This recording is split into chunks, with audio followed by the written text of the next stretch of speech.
Hi, I'm Greg Hobson, and today I'm going to talk about phase issues. You can get these when you're recording, you can get these when you're listening back to music. Essentially what it is that you're getting two versions of the same sound, but at slightly different times. Maybe only milliseconds apart, but it can make all the difference. What is phase? What's the problem? If two waveforms are identical, they're in phase. If the sounds are the same, but they start at different times, potentially they're out of phase. This could be completely out of phase by 180 degrees, or just partially out of phase. I've got a Pro Tools session set up, and I need to set up two audio tracks, and I'm going to set up an instrument track. What I'm going to do, I'm going to name them, which is always good practice. First one, Sine A. Second one, Sine B. Third one, Sine Gen. That's where I'm going to generate the sine wave. The reason for the audio tracks is that although I can generate the sine wave, you won't be able to see it unless I put it onto an audio track. I'm going to generate it using Expand 2, which comes with Pro Tools. In the basics section, there's a mono sine wave. That's very simple to work with. That's all I need to do with that. I then need to send that to my audios. I'm going to send it to a bus, and a bus is basically a way of routing for a channel. I'll set the inputs to my audio channels to that bus.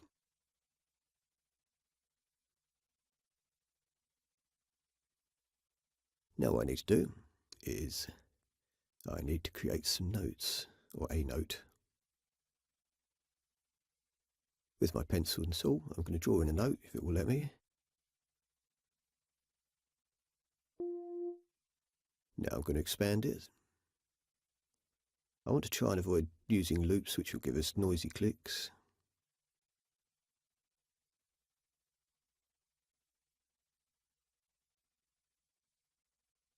I'm now going to set my tracks to record. And with a bit of luck, when I push record, we should hear the sound of the sine wave. Just set the fader down the right, that's the signal to the bus.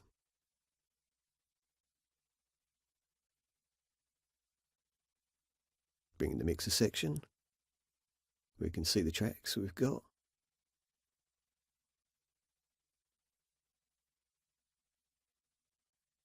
We have a master fader, two sine waves that I'm going to record. I've dropped the input down because I don't want to monitor the input as well as the output. And this is going to be my sine generator. With a bit of luck, this should start recording. I'm going to attempt to simulate the effect caused by reflected waves in your listening environment. What's going to happen is one sine wave is going to be treated as if it was your main speaker output coming directly to your ears, and the other one's going to be slightly out of phase, which is what happens when a reflected sound hits a wall and comes to your ears slightly later. We now should have two recordings, and they should be identical. We don't need the sine wave anymore, so we'll get rid of that. That's gone. I'm going to set the loop to the same length as the sine wave. And I'm now going to make them a bit bigger so as you get the chance to see what a sine wave looks like. I'll expand the tracks out.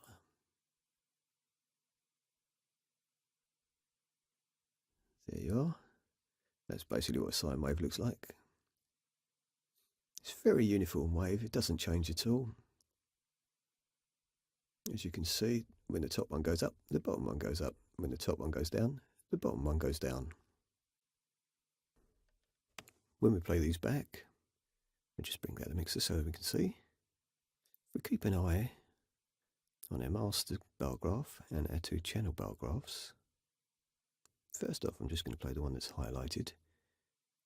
If you look at the master bar graph, that's just hitting the 20, and the channel bar graphs are just about under 16. You get the first one, And bring in the second one. And again we can see the master bar graph is there at 20 and the channel bar graphs are the same. If I bring in both channels, there's a marked raise in the sound level. It's now gone up at just above the 15. I'm going to mute them both out. That's what we expect when two waves are in phase with each other. If they're out of phase, let's find out what happens. I've got a tool up here called invert, and that will put one of the tracks completely out of phase with the other by 180 degrees. Now we can see when the top channel goes up, the bottom goes down. When the top channel goes down, the bottom goes up. So this is now totally out of phase. I'm going to bring my mixers back in and start playing. I'm going to let the left-hand side channel play. Levels at 20, where it was previously. Similarly, sounds the same on the other channel, also at 20. What's going to happen when I unmute the second channel? Previously when I did that, things got louder. As we can see, our two channel bar graphs are still moving, so they're producing audio. When we look at the master bar graph, the two waves have cancelled each other out. Essentially, one's pushing against the other, so no sound is being created. Just to prove there's no trickery, I'll bring back one of the channels, and then the other, and they're still working as they were previously.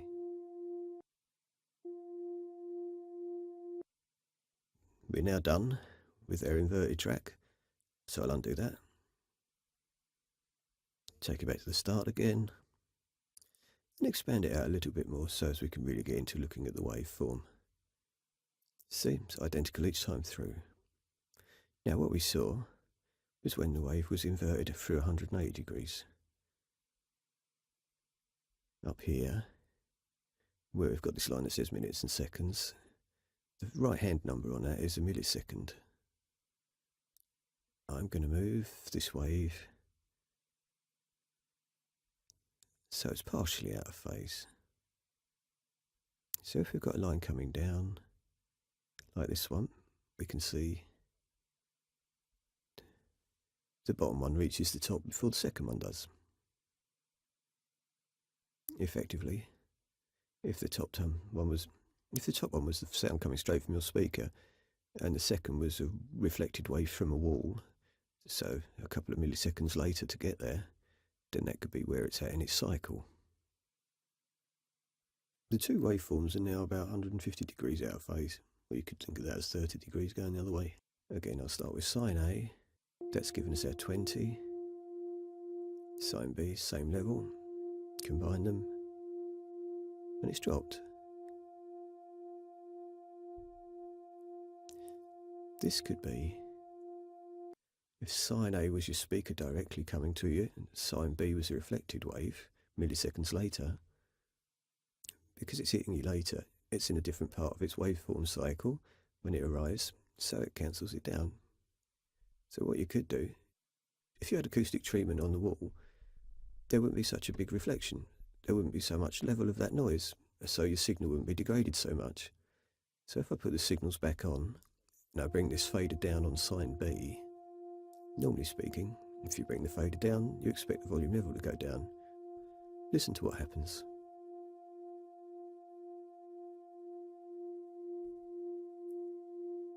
Did you notice that? That's now back to its 20 level. When I raise that again, it drops it down. What might happen though, if we consider the lowering to be absorption tiles put on your wall, the more you're absorbing, the more of the original signal gets through and less of the reflection, effectively.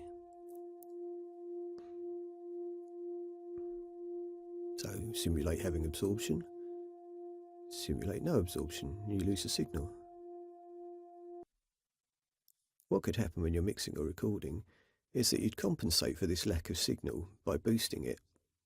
So as your snare drum and it sounded thin, you might add some bottom to it, But you don't need to. It's actually there. You just can't hear it properly because of your phase problem. Similarly, if it's your speakers and you're listening to them,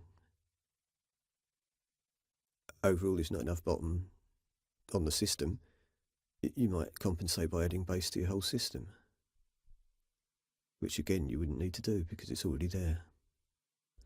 Anyway, I hope this has been useful. There's plenty of questions that this raises and how to cure phase and what to do, and that's all going to be dealt with at a later time. Thanks for listening.